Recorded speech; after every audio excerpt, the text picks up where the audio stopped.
Marcus Thorne had spent 32 years keeping starships from falling apart, and he figured he knew a miscalculation when he saw one. He also figured he knew when someone was wasting his time, which was why he barely glanced up when a shadow fell across his datapad. Your calculations are wrong. The voice was female. Raspy, like someone who had spent too many nights breathing unfiltered colony air. Marcus kept his eyes on a holographic schematic floating above his pad. The stress analysis for the Stellar Horizon Starboard Thruster Assembly.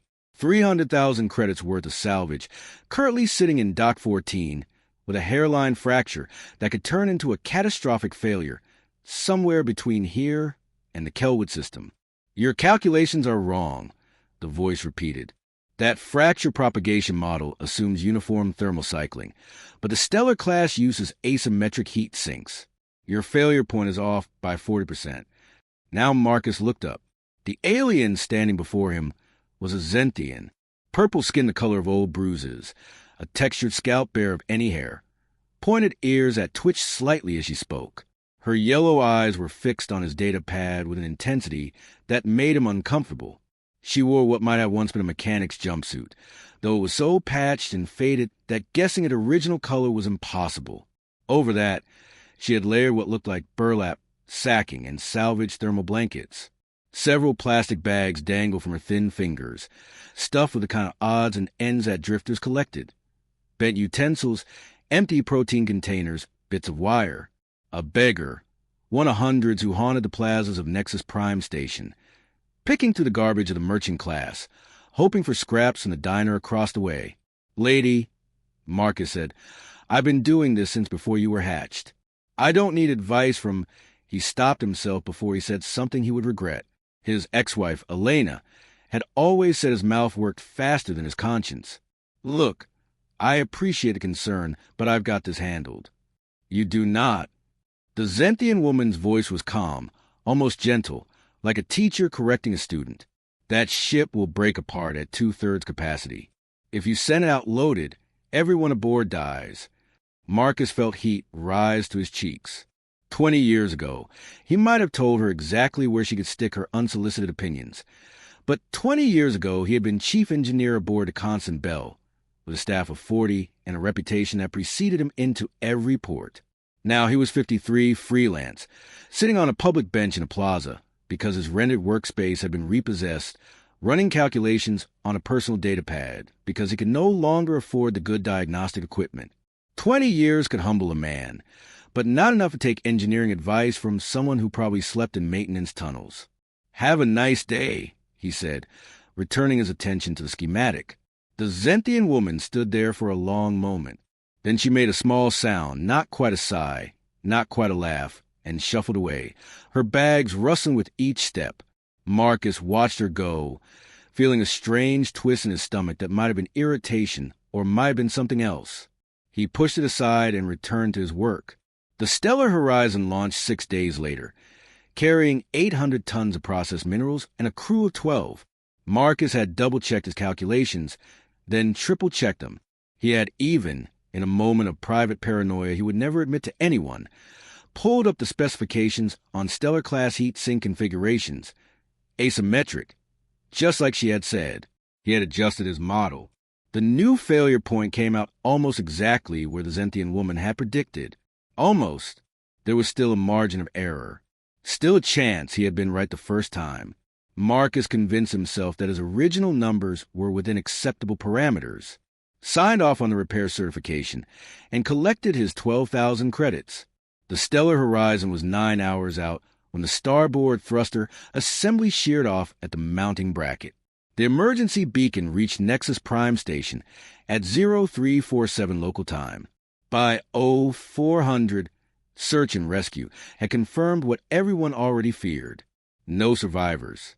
Marcus heard the news in a bar called the Rusty Conduit, nursing a whiskey he could not taste, surrounded by people who did not know that 12 people were dead because he had been too proud to listen to a stranger. Asymmetric heat sinks. 40% off. Everyone aboard dies. She had known. She had tried to warn him, and he had dismissed her because she smelled bad and carried her belongings in plastic bags. Marcus left the bar at dawn, walking through Nexus Prime's commercial district with no particular destination, just a desperate need to move. The station's artificial sun was cycling up toward morning brightness, casting long shadows across the plaza where it sat a week earlier. The bench was still there. The diner's neon sign still flickered.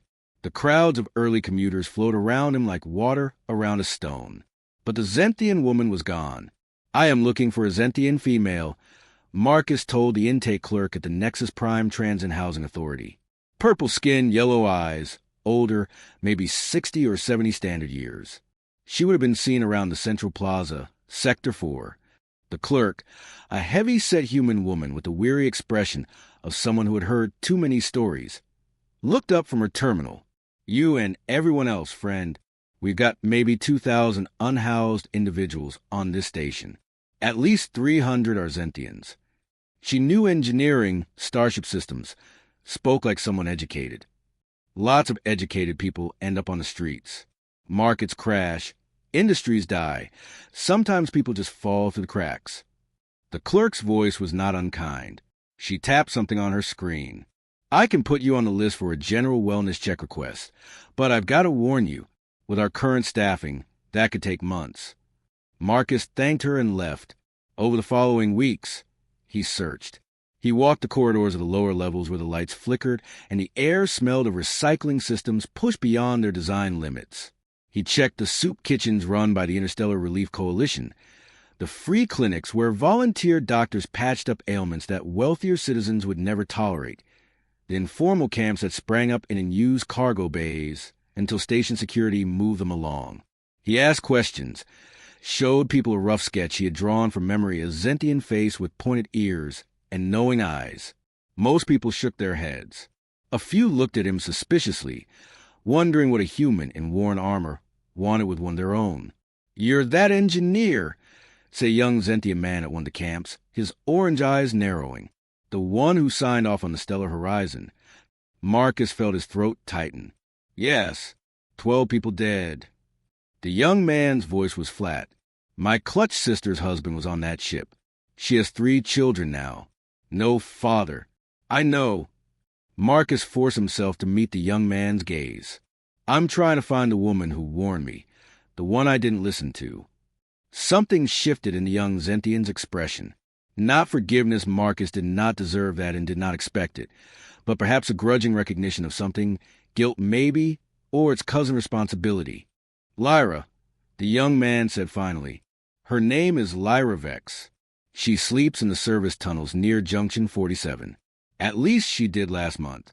The old ones move around a lot. Staying in one place too long attracts the wrong kind of attention." Marcus wrote down the location. "Thank you." "Don't thank me."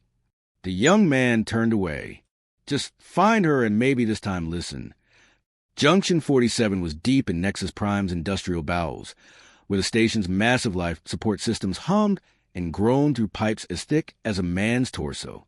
The lighting was minimal, emergency strips casting everything in a dim amber glow, and the temperature hovered just above uncomfortable. Not a place anyone would choose to live. But for those without choices, it was shelter. Marcus found Lyra in a narrow access alcove between 2 coolant exchanger units. She had made a kind of nest from salvage insulation panels, her bags arranged neatly along one wall. She was sitting cross-legged, her yellow eyes open, watching him approach with an expression that was impossible to read. "Mr. Thorne," she said, as if greeting an expected guest. "I wonder when you would come." He stopped a few meters away, suddenly unsure what to say. All the speeches he had rehearsed in his head, the apologies, the explanations, the desperate questions, seemed inadequate now, standing before this woman in her makeshift home among the machines. "You were right," he finally managed. "The stellar horizon, the asymmetric heat sinks. You were right about everything." "I know. 12 people are dead because I didn't listen." "I know that too." Lyra's voice was soft, almost kind. "I have been where you are standing, Mr. Thorne. I know what it feels like to carry that weight." Marcus lowered himself to sit on a pipe junction, putting himself closer to her eye level. His armor clanked against the metal, the sound seeming very loud in the quiet space. "Who are you? How did you know?" Lyra was silent for a long moment. Then she reached into one of her bags and withdrew a small object, a credentials chip, the kind that professional engineers carried. She held it out to him. Marcus took it, turning it over in his gloved hands. The display was cracked, the casing scratched and dented, but when he pressed the activation node, a holographic seal appeared, the sigil of the Interstellar Engineering Guild with a certification, level he had not seen outside of textbooks. First-class master engineer, he read aloud. License for independent ship design and fleet-level systems oversight. He looked up at her. This is a level 9 certification. There are maybe 100 people in the whole sector with these credentials. 87 as of my last count. Lyra's mouth quirked in something that might have been a smile. Though I suppose they stopped counting me when I stopped paying my membership dues. What happened? She did not answer immediately.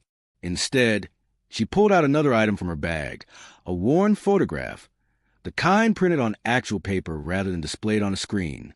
It showed a Zenthian family, a male, a female, and 3 small children with the bright orange eyes of youth. 17 years ago, I was chief systems architect for the Andromeda Corporation, Lyra said, her voice taking on a distant quality. We were building colony transports. The new initiative line, 15,000 passenger capacity, designed for generational voyages to the outer territories. Revolutionary efficiency. My designs. Marcus knew the name. Everyone in the industry knew the name. The Andromeda Initiative had been the most ambitious colonization project of its generation, until it had become the most infamous. The Kessler incident, he said quietly. Yes. Lyra's fingers traced the edges of the photograph. 3 ships, 42,000 colonists. We lost them all because of a cascading failure in the primary life support systems. A failure that I had flagged in my original designs, but that the company had optimized a way to meet budget projections. That wasn't your fault. The investigation cleared the engineering team. Did it? Lyra's yellow eyes met his. The investigation cleared us of criminal negligence. It did not clear us of being right and not fighting hard enough to be heard. I knew those systems were dangerously thin. I wrote the memos. I attended the meetings. And then when they overruled me, I signed the final certification anyway, because I was tired of fighting, because I wanted to believe they knew better, because I was afraid of losing my job. The silence stretched between them. Afterward, Lyra continued, I could not live with it. My marriage fell apart. My children grew up watching their mother disappear into bottles and recriminations. By the time I came up for air, I had lost everything. My career, my family, my home. The Guild revoked my credentials for failure to maintain professional standards. The industry blacklisted me for being associated with the disaster. She gestured at the tunnel around them. And so here I am. Marcus looked down at the credentials chip still in his hand. You could have rebuilt. Started over somewhere else. Your skills. My skills are a reminder of what I did wrong. Lyra took the chip back, tucking it into her bag. Every calculation I make, I see those ships. Every schematic, I wonder what I'm missing. What corner someone will cut, what compromise will kill the next 40,000 people. So you just gave up? No, Mr. Thorne. She fixed him with that penetrating gaze again. I chose to pay attention. I sit in plazas and I watch. I read data pads over people's shoulders. I listen to engineers complaining about deadlines and accountants demanding cheaper solutions. And sometimes, not often, but sometimes I see the same patterns that kill the initiative colonists. When I do, I try to warn them. And they don't listen. They rarely do. Lyra paused. Would you have listened to me 6 weeks ago? If I had walked up to you clean and dressed and presented my credentials, or would you have resented a stranger questioning your work?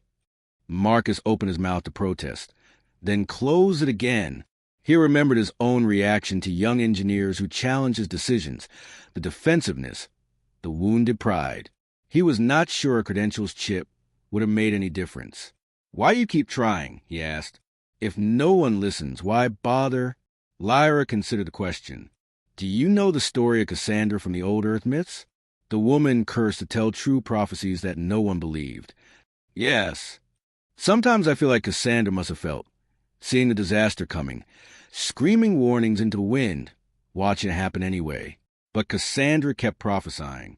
She couldn't stop herself from trying to save people, even knowing they wouldn't listen. Lyra tilted her head, the amber emergency lights catching the angular planes of her face. I can't stop either. 42,000 people died because I stayed quiet when I should have been loud. Now I will be loud, even if it means talking to strangers who think I'm crazy. Even if only one person in 100 hears me.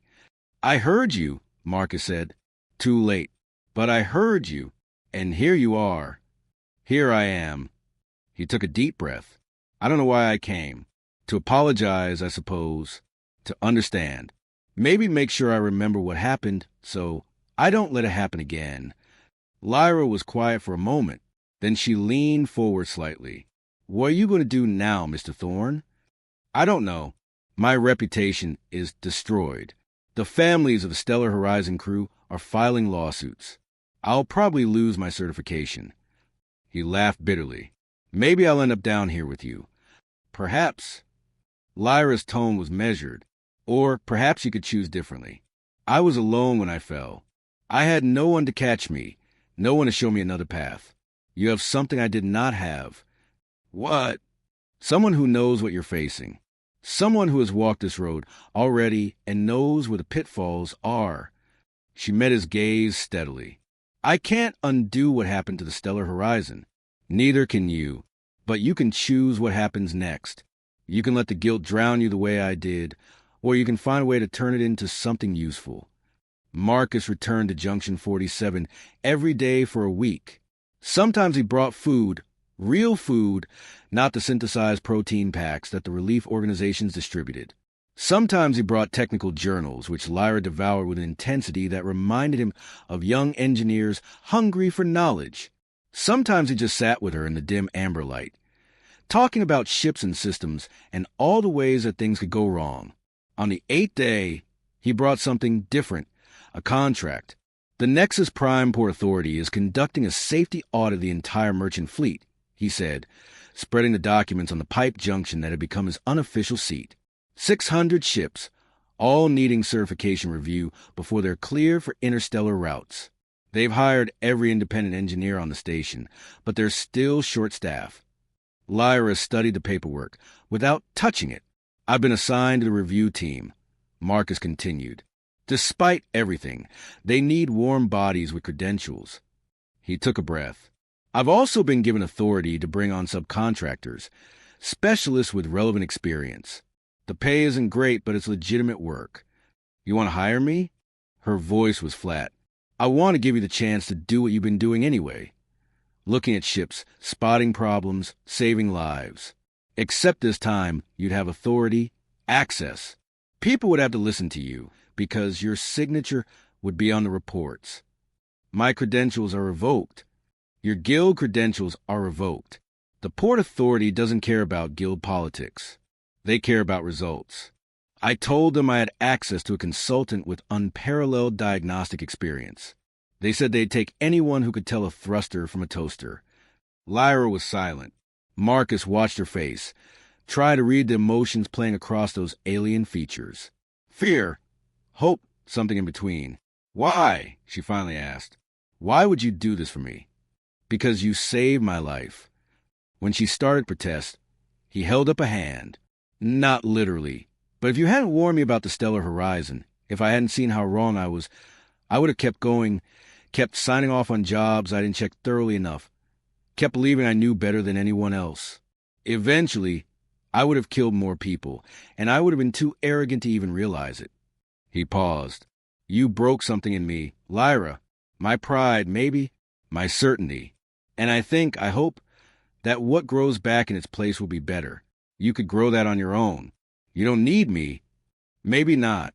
But you saved my life, and I couldn't save those 12 people on the Stellar Horizon. The least I can do is try to give you the chance to save more. He gestured at the tunnel around them. You don't belong down here. You belong on a bridge or in an engineering bay, doing the work you trained your whole life to do. Lyra looked at the contract for a long moment. Then she looked at her bags, her nest of insulation panels, the cramped alcove that had been her home for years. When she finally spoke, her voice was rough. I will need a shower and proper clothes. I'm told humans find Zentian body odor particularly offensive after extended periods without bathing. Marcus felt something loosen in his chest. I've smelled worse. Spent 3 months on a garbage scout during the freight strike of 37. Trust me, nothing phases me anymore. That is not the endorsement you think it is. Probably not. He stood up, offering her his hand. What do you say, Lyra? Partners. She looked at his hand. Then slowly she took it. Her grip was surprisingly strong, her purple fingers cool against his palm. Partners, she agreed. But I want on record that I think this is a terrible idea. Noted. For what it's worth, my ex-wife thought I was a terrible idea, too. We were married for 11 years. That is also not the endorsement you think it is. Marcus grinned, the first genuine smile he had managed in weeks. Come on, let's go find you that shower. The safety audit of Nexus Prime's merchant fleet took 4 months and revealed 17 ships with critical flaws serious enough to ground them immediately. Lyra found 11 of those 17. Her reports were meticulous, thorough, and written in the kind of precise technical language that made bureaucrats weep with joy. The Port Authority noticed. Who is this Voss on your team? Asked Administrator Gellis during one of their weekly briefings, squinting at the latest batch of reports. Lyra had chosen the pseudonym herself, unwilling to have her real name attached to official documents until she was certain she would not bring disgrace upon Marcus by association. These analyses are exceptional. The catch on the Fortunate Wind alone probably saved 30 lives. A consultant, Marcus said, specialist in thermodynamics and structural integrity. She prefers to remain anonymous. Well, tell your anonymous specialist that we're extending the contract. The Merchants' Council wants a permanent inspection office, and I want her running it. Marcus delivered the news to Lyra over dinner at a small restaurant near the station's observation deck. She had cleaned up remarkably well over the past months, still wearing practical clothes, still carrying herself with the weariness of someone who had learned not to trust good fortune, but with a steadiness in her eyes that had not been there before. Running an inspection office, she repeated, turning a piece of roasted protein over with her fork. With actual authority, actual staff, actual salary. 2, Marcus added, enough to rent a proper apartment if you wanted. I have grown somewhat fond of my maintenance tunnel, but the neighbors have been complaining about the improvement in my hygiene. Shocking, the standards some people have. Marcus raised his glass. To T. Voss, Chief Inspector of the Nexus Prime Merchant Fleet. May she terrorize ship captains for years to come. Lyra raised her own glass, her yellow eyes catching the light from the observation window behind them. Outside, the stars wheeled slowly past as Nexus Prime Station continued its eternal rotation. To second chances, she said, and to the stubborn fools who refused to give up on them. They drank. The trouble started 3 months into Lyra's new position when the inspection office flagged a freighter called the Vagrant Promise for critical violations. The Vagrant Promise belonged to Aldrich Fenmore, whose family had been running cargo through Nexus Prime Station for 4 generations, and whose influence extended into every corner of the merchant community. Fenmore was not accustomed to being told that his ships did not meet standards. He was even less accustomed to being told this by a Zentian female whose employment history, upon investigation, revealed a 17-year gap filled with nothing but homeless shelter records. This is outrageous, Fenmore said, slamming a datapad onto Administrator Gellis's desk. The administrator's office was crowded. Marcus stood by the window, arms crossed, while Lyra sat in one of the visitor chairs with the preternatural stillness of someone who had learned to become invisible when powerful people were angry. You've put a derelict in charge of inspecting my ships. A mad woman who was sleeping in tunnel 6 months ago, and now she's trying to ground my entire fleet over, what was it? Suboptimal load distribution patterns. The pattern in question would cause cascading structural failures under emergency acceleration, Lyra said calmly. Your captains have been overloading cargo bays to maximize profit margins. That is their prerogative. My prerogative is to note that if any of those ships need to make a hard burn to avoid a collision, The stress will shear the spinal supports. Do you know how much money? I know exactly how much money, Lyra interrupted. I also know how much a fleet-wide wrongful death settlement costs because I have been on both sides of that equation. She met Fenmore's glare without flinching. I am trying to save your company, Mr. Fenmore. Perhaps you could stop shouting long enough to realize that. Fenmore turned his fury on Administrator Gellis. I want her gone. Today.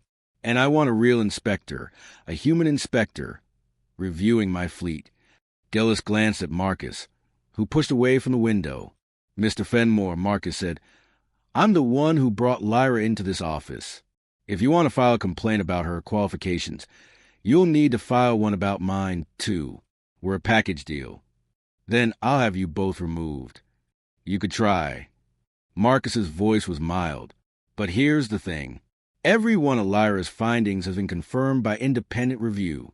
Every ship she's flagged has had real problems. The Fortunate Wind, the Crystal Merit, the Dawn Trader. She caught flaws that a dozen other inspectors missed. And the Merchants' Council knows it. He stepped closer, lowering his voice. You're a businessman, Mr. Fenmore. Think about what happens to your reputation if you're seen trying to silence the inspector who's been keeping the fleet safe. Think about what happens if one of your ships fails after you got her fired. Fenmore's face went through several interesting colors. Finally, he snatched his datapad off the desk. This isn't over, he said and stormed out. In the silence that followed, Administrator Gellis let out a long breath. Well, that was bracing. He will be back, Lyra said quietly. Men like Fenmore do not accept defeat. They simply find other ways to win. Probably. Gellis looked at her with something like respect. But he's not wrong about one thing. People are asking questions about your background, the gap in your employment history, the shelter records. She paused. I don't care where you came from, Lyra. Your work speaks for itself. But there are others who will try to use your past against you. Lyra nodded slowly. I know. I have always known. She glanced at Marcus. Perhaps it is time to stop hiding. You don't have to. Yes, I do. She stood, her yellow eyes distant. I have been Cassandra for too long, speaking truths no one believes, hiding behind anonymity and aliases. If I am going to do this work, if it is going to mean anything, people need to know who I am, what I have done, what I failed to prevent. She took a breath. It is time to tell the truth about the Andromeda Initiative. The press conference was held in Nexus Prime Station's main auditorium, a sweeping space designed for civic announcements and visiting dignitaries. Marcus had not expected much of a turnout. Technical scandals from 17 years ago were not exactly headline news, but the room was packed. Word had spread about the mysterious inspector who was shaking up the merchant fleet. People wanted to see her face. Lyra stood at the podium wearing the simple gray uniform of the Port Authority's inspection office. Under the bright lights, her purple skin looked almost luminous. Her yellow eyes swept across the crowd without flinching. 17 years ago, she began, I was the chief systems architect for the Andromeda Corporation. I designed the life support systems for the Initiative-class colony transports.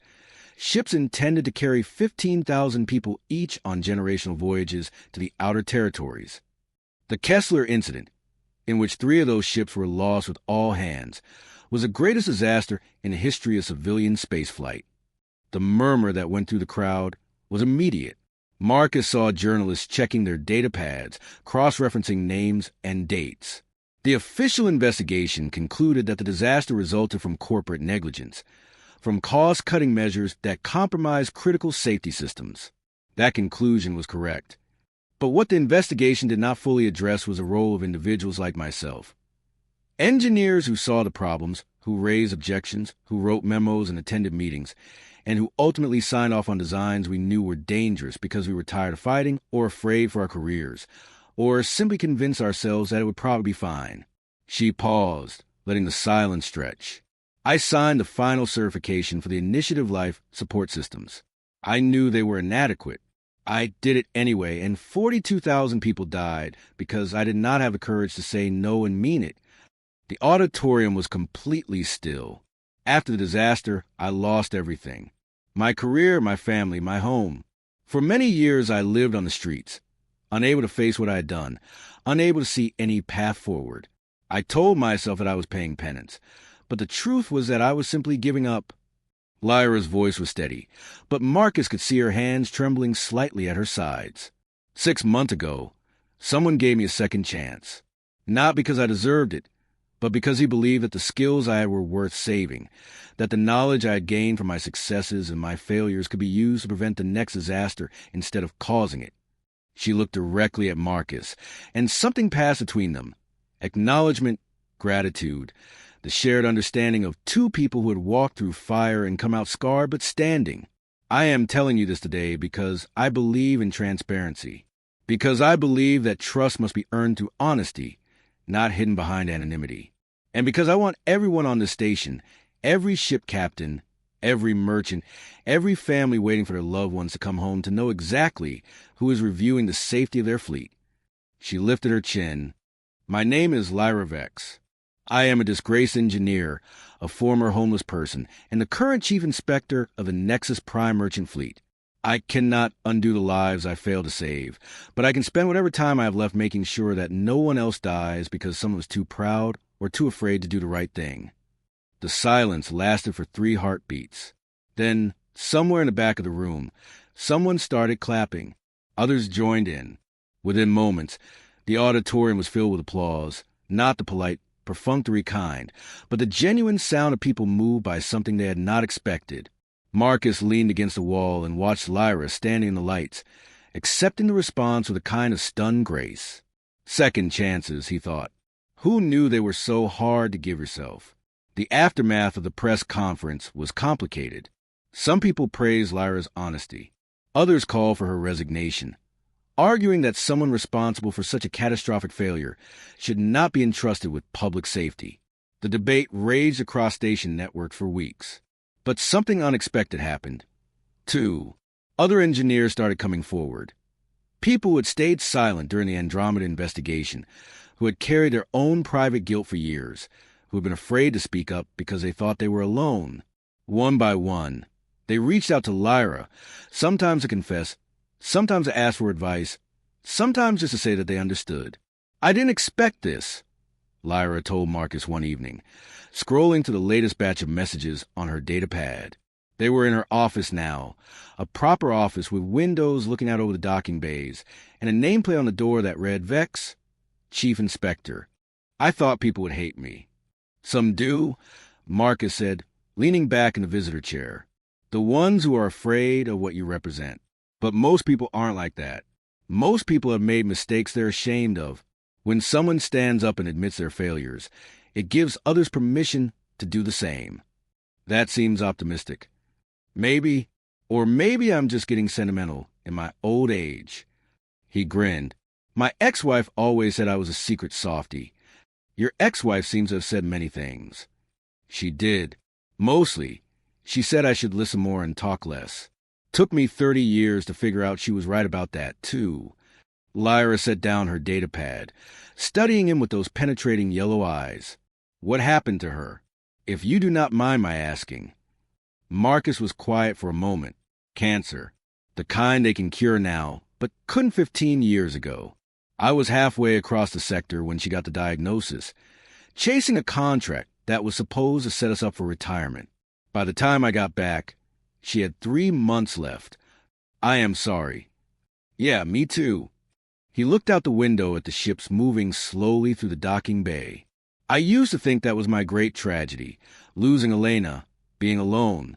But lately, I've been thinking maybe the tragedy was everything I missed while I was running around trying to be important. All those years I could have spent with her if I just stopped, listened, paid attention to what actually mattered. We cannot change the past, Lyra said softly.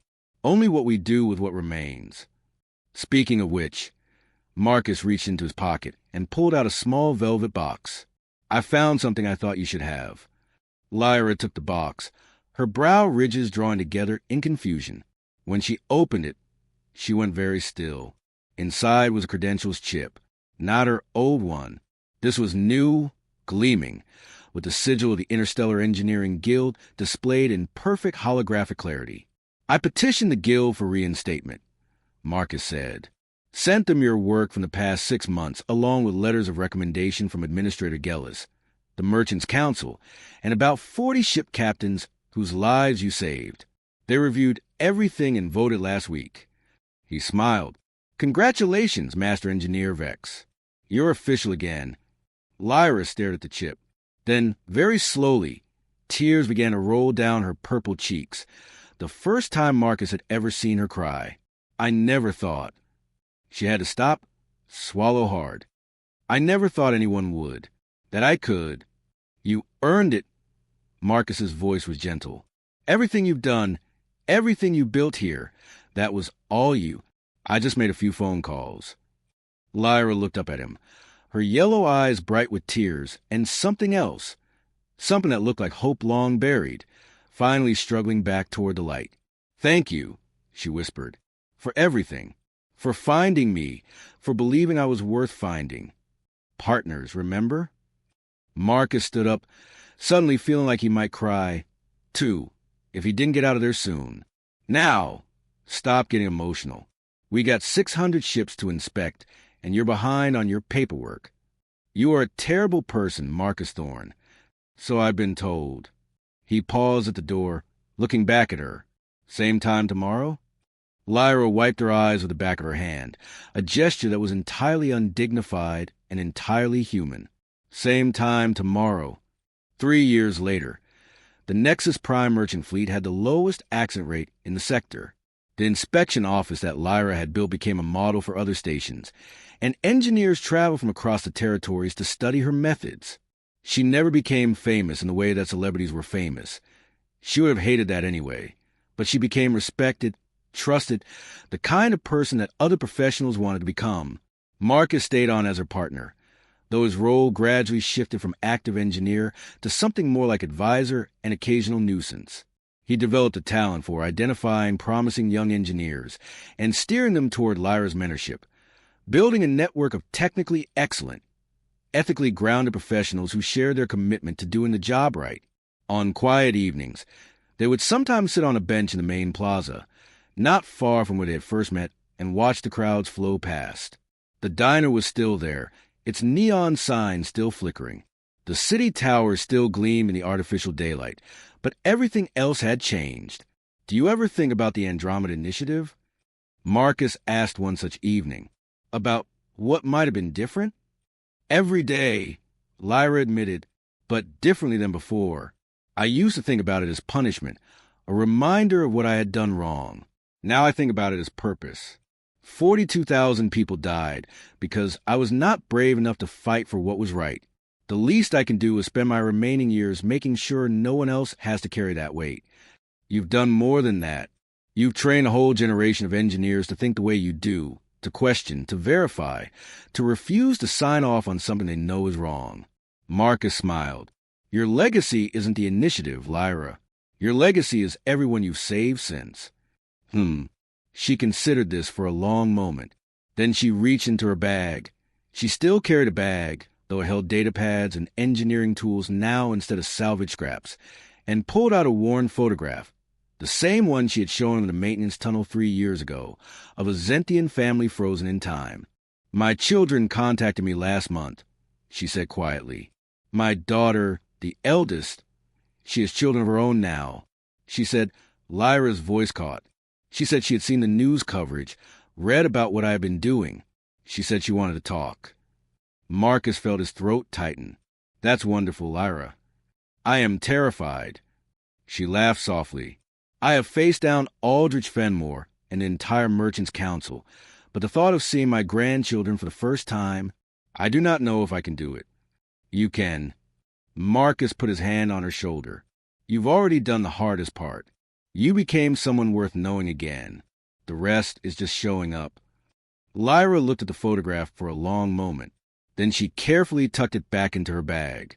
Thank you, she said, for believing in me, for dragging me out of that tunnel, for being stubborn enough to find me when anyone else would have given up.